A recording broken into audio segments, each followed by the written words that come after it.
get started. So today I'm going to talk about non-contact position. So what is non-contact position? It's a race, or it's going to be bearing or bell. It can be Gammon shape. It's also like kind of race. And arranging last few checkers, how to distribute checkers, like 3 checkers left, 4 checkers left, 5 checkers left, etc., etc. And those positions, so who cares about non-contact games, you know? It's boring. Non-contact games are not interesting, I must admit, you know? And the difference between the best play and second best or third best can be very small. The reason to study non-contact is it happens every game. Essentially, backgammon ends in racing game. You know, it can be like huge lead or it can be like even race, but it's gonna be race anyway. So it happens every game. Easy to understand. In fact, if you study carefully, the principle is very similar. So once you understand it, you can utilize it for forever, lifetime. And so I'm going to start with a very basic bear-in strategy, which is not so difficult. First of all, when you bear in, you're going to try for a triangle shape. I will show you what is triangle shape. And you try not to have a gap on the 5 point or 4 point. Every point, higher point, should be filled up with some checkers. And you don't want to go to ace point or deuce point. You don't want to go put the checkers on deeper point. You should avoid it. So here's a typical example of a good shape and a bad shape. On the left side, blue has like an ideal shape, you know, the complete triangle. And this is also nice, 7 checkers on the 6, 5 checkers on the 5, 3 checkers on the 4 point. This is also nice. So this kind of structure you are trying to get in when you are doing a bearing. This, on the other hand, it's like worst structure basically. Blue has like a reverse triangle. Blue has only 1 checkers on the 6 point and 2 checkers on the 5 point and lots of checkers on the deep point. That is, you should avoid it. First problem is 6-1.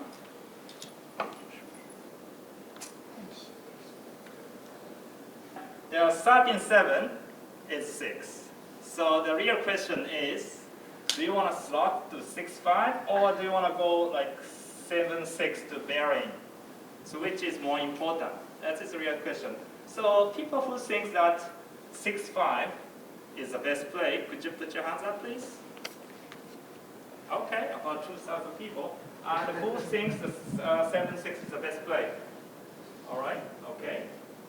The answer is 6-5. So as I said, that the gap should be avoided. So I call it full gap, meaning that you have no checker on the 5 point, 0 checker. This is full gap. This must be filled almost always on the 5 point or 4 point, okay? If you have a gap on the 5 or 4, you want to fill it, fill the gap. So we learned that the full gap should be filled. But how about semi-gap? I call this is a semi-gap because you have a guy already. So it's not completely gap, but it's like semi-gap. So what do you think? Same thing. Same thing. Yeah. Same thing. You want to fill like 13-7 and 6-5? Yeah. Okay. I think it's ready to come in, but I would come in with the one now. But I think it's really close. Me too, but I was wrong last time. All right. So the best play, as Mr. Rory said, that the 13-6 is the best play here. And the difference is like 1% or 0.020. It's not huge difference, but the semi-gap is not that important compared to the full gap, okay? So here, you should go to the 6 point, you should bear in. You can feel the gap maybe right now. But I'm I'm going to show you the next problem. What's now? So the difference between the number 2 and number 3 is that the checkers on 7 move to 4. So you don't have a guy on the 7 point anymore. What's here? Yes, Justin? I'm gonna fill in the gap. I'm gonna play 6 to 5. Good point. Okay. Now everybody agrees? Yes. Okay, cool. Are we all wrong? Okay. Oh, it's a pretty big error. Because you take a checker off the next roll. Yeah, because it's odd versus. Guys, you're right, but the why? It was 7-6 before, now 6-5. Why? Yeah. I think, I mean, one thing is odd, even, it matters to some extent, but I think it's also when you basically pushed in 2 guys standing on the bar point. Yeah. That is a very, I mean, okay, a gap is bad, but 2 guys on the bar point and no one else in the outfield is also very bad. But 1 guy on the bar point is not good, but it's kind of okay. So you're saying that the two guys on 7 point is really bad, 1 guy is okay? Yeah. But why? Yeah, but I mean, if you have 2, you're going to be more likely to have to play deep, you know? Good. There's so many teachers in this room. So I did not know, so I compared the positions, okay? This is a position after the best play, after the 6-5, problem 2. And this is after the 6-5 of problem 3. And if you compare this, as Tenlan said, if you have 2 checkers on 7 point, let's imagine you're 6-1, 6-2, 6-3, 6-4, 6-5. The always goes to the ace point, you know, and sometimes any 5 goes to the deuce point. However, on the right hand side, if you roll like 6-2, for example, you can do 2 here and 6 out so nicely, okay? But in this position, if you roll 6-2, you have to go to the ace point, any 6 basically, okay? Or 6-3 or 5, like example like 5-2, 5-3. This position you can bear off nicely, but here you have to go to the deuce point. So that's the difference. So if you have 2 checkers on 7 or 8, then you should bear in, okay? But if the resulting position is only 1 checker here, then it's okay. You should fill the gap. So same gap can be filled with the conditions. It's not always. Full gap is almost always. Of course, we can find exceptions, but most likely you have to fill it. But same gap is with conditions. Okay, so full gap, same gap is understood, I hope. So now, next chapter is saving the gammon. So saving the gammon is almost like a race. And the most important thing in saving the gammon is get to the 6 point if you can. I will explain later. And do not waste any pips. You do not want waste any pips because you might lose a full row and count the number of rows, okay? What about this one? 11-6. 11-6, okay? Yes? I would have done 19, 16, 7, 5. 19, 16 to 7 to 5, okay? Yeah, those are 2 real choices. Either 11-6 or 19, 16, 7 to 5. First of all, let's think about how many rows do we have. So white is going to take off in 3 rows. Yes? So we only have 2 rows to bear off. Yeah? And how many crossovers do we have now? So we have 1 crossover, 2, 3, 4, 5 to get them in. And we need 1 more crossover to get out, meaning that we have 6 crossovers. Yeah? So if we don't cross 2 crossovers, then we have 5 crossovers left. That meaning that we're going to take 3 rows, okay? So we really want to have 2 crossovers in this shape so that we could get the 4 crossovers, meaning that we could bear off in 2 rows, okay? So 11-6 is nice because you do not waste any pips. However, you wasted full roll, basically. So now you need a doublet to save the gammon.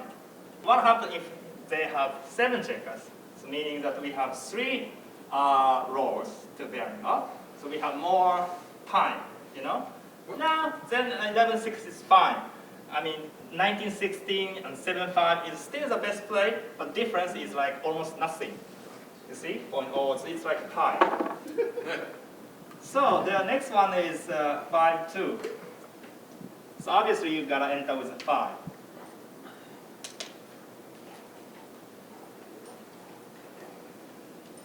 If we come out, then we don't need a 6 to get the crossover. Very good point. Yeah. So the best play here is 5 in and 2 in as well. But the reasoning here is not to, you know, the position before we did this because we do not want to waste any crossovers. However, here you crossovers anyway, yeah? But you want to waste a pip now to not to waste more pips in the future. Meaning that these checkers should roll ace to get to the 6 point, right? And it's very unlikely to roll ace 3 times anyway. So you are going to waste some pips. We don't know how much, but we can guess, you know. And so going to deuce to the 5 point, wasting 1 pip is probably a good discount. I checked with 5-3, okay? With 5-3, still like to waste, but it's much smaller margin. And 5-4, you have to go. So here's a new one.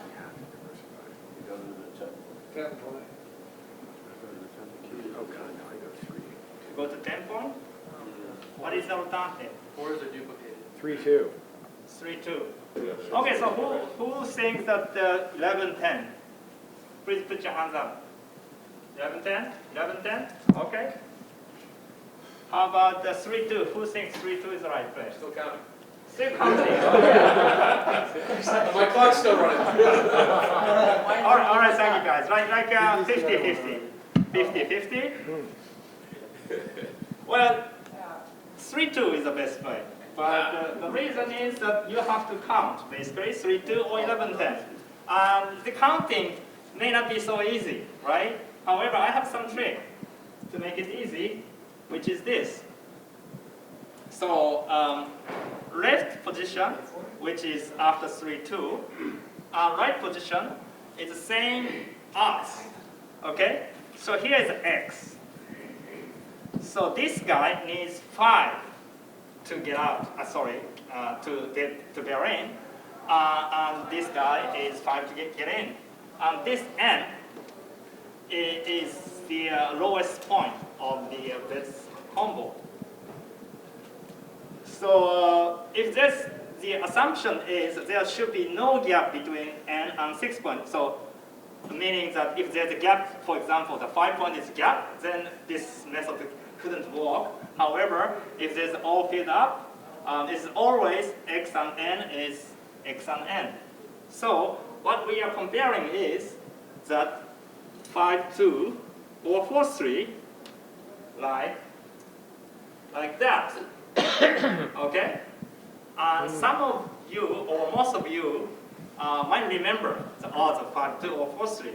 5-2 is a little bit more numbers.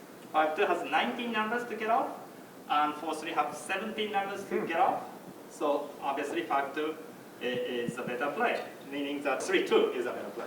Yeah. So you're saying like this is the superior position in terms of the ultimate end of bear off, so why not recreate it when you're bearing in? Yeah. Yeah, and versus going one more checker on the... Yeah, but in this slide, I'm showing you Yeah. that how to count easier. Yeah. You know, so this checker on X point needs X pips to cross over, and N is the lowest point of the home board. If you know this, you can solve so many problems without counting all those numbers. It's much easier. Now we're going to move to bear off plays, not bear in anymore. The basic strategy, once again, is not so difficult. you should bear off whenever you can. And if there's a gap, you should fill up. But this is first priority.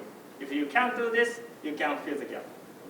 And another strategy is that if you are losing in the race, you want to stack them up. I will show you later. If you are winning, you are trying to get the flat structures. So problem number 7, 6, 1. So 6 is 6, obviously, and 1. Either you could take off, or you could go 6, 5, or 4, 3. And one of the golden rule is that American player Walter Thrice proves that always right to take off with an ace. I don't know why it's always right, but he's a magician, so when he said that, I just believe it. And I use it for like 10 years, and I didn't find any exception, so it's probably right, okay? So you might be tempted to fill the gap with 6, 5 or 4, 3, but you don't do it. When you can take off with an ace, you always do. Next one is problem number 8, 5, 1.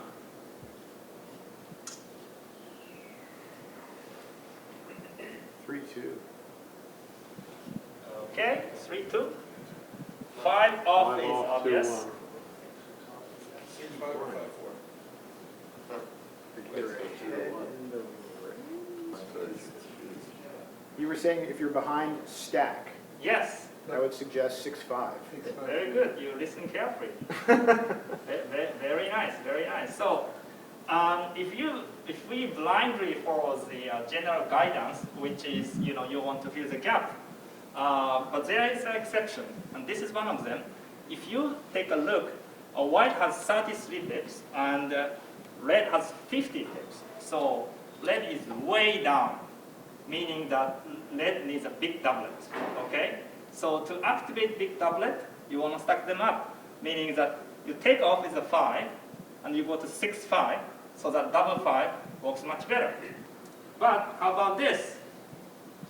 Now white is 49 pips, and red is 50 pips. So red is actually winning in the race. I mean, it's like even. Here you should go with the general guidance, which is go to fill the gap 3 to 2. Is that the pip count after the move? No, it's a before. Before. Okay. Before. So it's like almost even. But when it's even, or when you are even up in the race, you should go to fill the gap. You do not need to stack it up. Okay. Okay. So. No pit counts to ourselves. So 6 is 6, Yeah, that's 4. and 3. 6. You could go to 6, 3, Yeah. or you could go to 4, 1. Closer, closest. Closer, closest? I like 1 point. Yes, Justin. 4 to 1. Okay.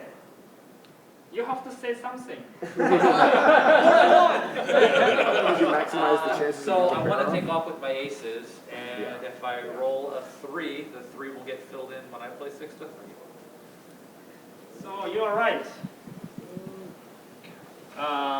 Here, 6 to 3, and you should have a 1, 2, 4, 5, 6 structure. So only 3 is missing. That's a right play because you have odd checkers left. You have 5 checkers left. So even if you miss, you do not miss any row. All right. So that's why you want to distribute everything on every point, right? But if you have even checkers left like this, here, red has more checkers, 7 checkers, okay? So after 6, 3, you will have 6 checkers left, meaning even checkers left. You do not want to miss any rows. Yeah, basically you are hoping in this position you do not miss, so you are taking off 2 checkers every time, and you win in this way. But in the position before, you are right. You could miss a roll, but so that you should prepare for rolling small numbers like ace, so that you want to put the checkers on the ace point. It's actually a good way to think about it. And if you are down in the race, for example, you do not want to put the checkers on ace point because you do not want to roll an ace anyway. But if you are way up in the race, it's reverse thinking. If you are way up in the race, you can put the checkers on an ace and preparing for the worst, okay? If you keep rolling an ace, you are still doing good. Last position. Should be 6-3. Should be 6-3. So you want to have 5-3 left? I think 5-2. Yep. So the best play was 6-3, having checkers on the 5 and 3. 6-2 has 30 numbers, and 5-3 has 40 numbers. And 4-4 is the worst. You never want to put the checkers on the same point, basically, and has only 11 checkers, 11 numbers. So 6-3. I mean, I remember, but if I don't remember, I can use this rule. The rule is that if you can bear off, of course you do, and you never put the checkers on the same point, which you probably understand anyway. But the fun magic number is 2.7. So you want to put the distance between two checkers as close to 2.7. So distance between 5 and 3 is 2. Yeah? And distance 6 and 2 is 4. Right. So this is closer to 2.7, okay? And okay, this is 0, but you do not want to put the same checkers. It'll never be right anyway. But it can be used any position of two checkers there. All right, so thank you.